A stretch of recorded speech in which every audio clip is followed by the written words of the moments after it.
How to fix screen zoom problem on Android. In this video, I'll show you how to fix the screen zoom problem on Android. If your screen is suddenly zoomed in and you can't use it normally, here's a quick fix you can try. First, open the Settings app on your Android device. Scroll down and look for Accessibility.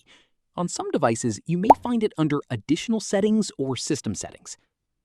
Now, tap on Accessibility. Look for the Magnification.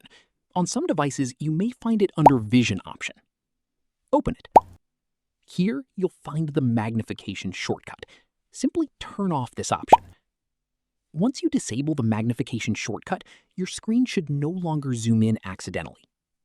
And that's how you can fix the screen zoom problem on Android.